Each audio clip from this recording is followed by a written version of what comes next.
وإذ قال موسى لفتاه لا أبرح حتى أبلغ مجمع البحرين أو أمضي حقبا فلما بلغا مجمع بينهما نسيا حوتهما فاتخذ سبيله في البحر سربا فلما جاوزا قال لفتاه آتنا وداءنا لقد لقينا من سفرنا هذا نصبا قال أرأيت إذ أوينا إلى الصخرة فإني نسيت الحوت وما أنسانيه إلا الشيطان أن أذكره واتخذ سبيله في البحر عجبا قال ذلك ما كنا نبغ فارتدا على آثارهما قصصا فوجدا عبدا من عبادنا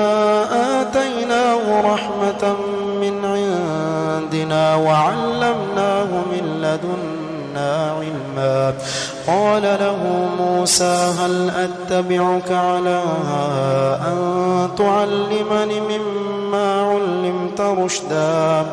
قال إنك لن تستطيع معي صبرا وكيف تصبر على ما لم تحط به خبرا قال ستجدني إن شاء الله صابرا ولا أعصي لك أمرا قال فإن اتبعتني فلا تسألني عن شيء حتى أحدث لك منه ذكرا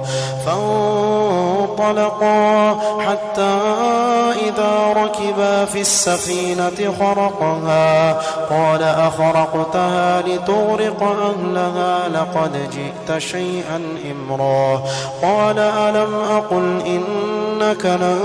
تستطيع معي صبرا قال لا تؤاخذني بما نسيت ولا ترهقني من أمري عسرا فانطلقا حتى إذا لقيا غلاما فقتله قال أقتلت نفسا زكية بغير نفس لقد جئت شيئا نكرا قال ألم أقل لك إنك لن تستطيع معي صبرا قال إن سألتك عن شيء بعدها فلا تصاحبني قد بلغت من لدني عذرا فانطلقا حتى إذا أتيا أهل قرية استطعما أهلها فأبوا أن يضيفوهما فوجدا فيها جدارا يريد أن ينقض فأقامه قال لو شئت لاتخذت عليه أجرا قال هذا فراق بيني وبينك سأنبئك بتأويل ما لم تستطع عليه صبرا أما السفينة فكانت لمساكين يعملون في البحر فأردت أن أعيبها وكان وراءهم ملك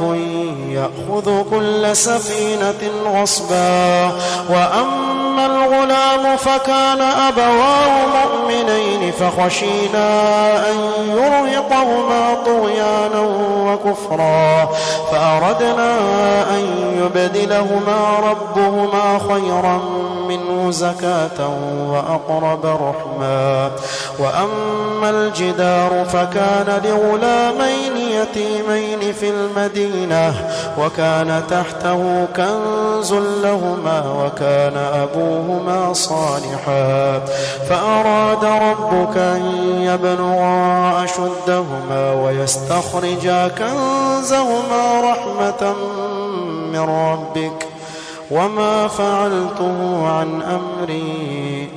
ذلك تأويل ما لم تستطع عليه صبرا